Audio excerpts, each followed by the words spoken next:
Hello guys, welcome back to my channel. So आज मैं आपको बताने वाली हूँ एक ट्रिक जिससे कि आपको जो डेवलपमेंटल स्टेजेस होते हैं ना एनिमल के, वो आपको याद करने में आसानी होगी। ठीक है। और हमें पता है कि जो male and female gamete fuse करते हैं एंड देन उसके बाद वो जाइगोट बनाते हैं। सो कुछ स्टेज के थ्रू मतलब एक स्टेप्स वाइज स्टेप फिर वो फॉर्म करता है एम्ब्रियो एंड देन उसके बाद वो बनाता है फीटस, विच अल्टीमेटली डिलीवर होने के बाद वो एक बेबी के फॉर्म में होता है। ठीक है, तो ये हमें पता है।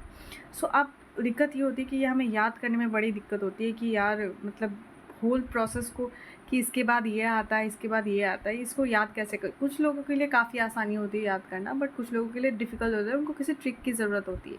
सो आज मैं आपको वही ट्रिक बताने वाली हूँ जिससे कि आप ये पूरी जो भी डेवलपमेंटल स्टेज है ना, वो आप चुटकियों में आपको याद हो जाएगी। ठीक है।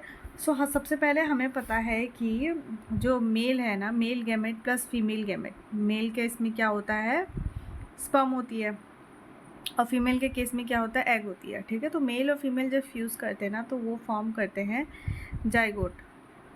ठीक है। अब हमें ये तो याद करने की ज़रूरत नहीं है ना कि मेल और फीमेल गैमेट फ्यूज़ हो रही है, ये तो ऑब्वियस सी बात है, ये होती ही है। फिर उसके बाद ये बनाती है जाइगोट।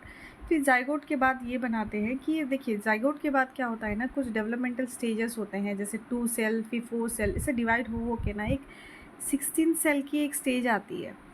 ठीक है। तो 16 सेल की जो स्टेज आती है ना, उसे हम बोलते हैं मोरूला।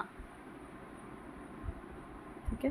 तो जाइगोट के बाद जो 16 सेल स्टेज आती है उसे हम मोरूला कहते हैं। फिर मोरूला के बाद बनता है ब्लास्टोसिस। ठीक है। फिर ब्लास्टोसिस में क्या होती है, इसी इसी उस पॉइंट पे क्या होता है, डिसाइड होता है कि ट्रोफोब्लास्ट और आईसीएम में डिवाइड होता है। ठीक है। तो ब्लास्टोसिस के बाद हमें मिलता है गैस्ट्रुला,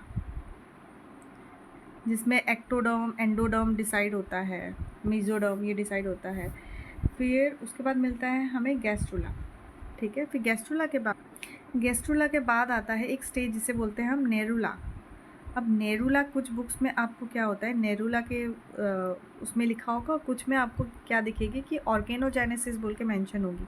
सो हमें पता है कि नेरुला मतलब क्या होता है, नर्व्स एंड ऑल, और वो सब सारे किस में इन्वॉल्व होते हैं, ऑर्गेन्स में इन्वॉल्व होते हैं। तो हम ऐसे याद कर सकते हैं कि उसके बाद की गैस्ट्रुला के बाद नेरुला आता है।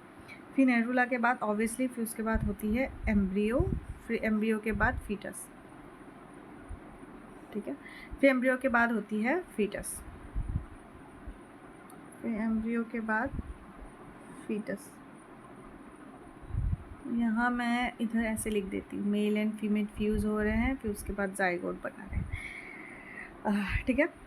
सो अब हमने देख लिया है कि मेल एंड फीमेल फ्यूज़ होते हैं, फिर उसके बाद ये लोग बनाते हैं जाइगोट, फिर जाइगोट के बाद बनाते हैं मोरूला, मोरूला के बाद बनाते हैं ब्लास्टोसिस, ब्लास्टोसिस के बाद बनाते हैं गैस्ट्रुला, फिर नेरुला, फिर एम्ब्रियो एंड देन फीटस। ठीक है। अब देखिए, अब जो याद करने वाला जो निमोनिक है ना, वो आपको हिंदी में मैं आपको अवेलेबल बना रही हूँ, क्योंकि हिंदी से हम ज़्यादा रिलेट कर पाते हैं और अच्छे से याद भी हो जाती है। ठीक है। सो हिंदी में मैं आपको इसका कोड बताने वाली हूँ। तो उसके लिए अब मैं क्या करती हूँ, ये सबको हटा देती हूँ। आप ये कॉपी में एक लिख लीजिए कि ये कौन सा स्टेप है। ठीक है। उसी के हिसाब से मैं आपको निमोनिक्स बताने वाली हूँ, कि हिंदी में आपको बताने वाली हूँ कि कैसे आपको ये याद करने हैं स्टेप बाय स्टेप। ठीक है। सो सबसे पहले मैं आपको यहाँ पे लिखती हूँ कि सबसे पहला स्टेज हमारा क्या था, जाइगोट, राइट। सो जाइगोट, फिर जाइगोट के बाद था हमारा मोरूला, फिर जाइगोट के बाद मोरूला, फिर मोरूला के बाद था ब्लास्टोसिस,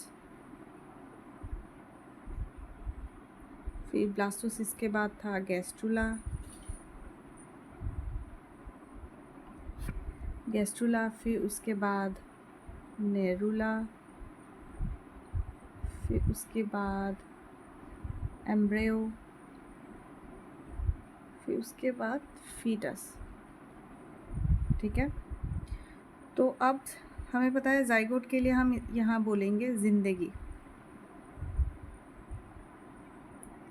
ज़िंदगी, फिर मैं, ज़िंदगी में बढ़ता, ज़िंदगी में बढ़ता गया नया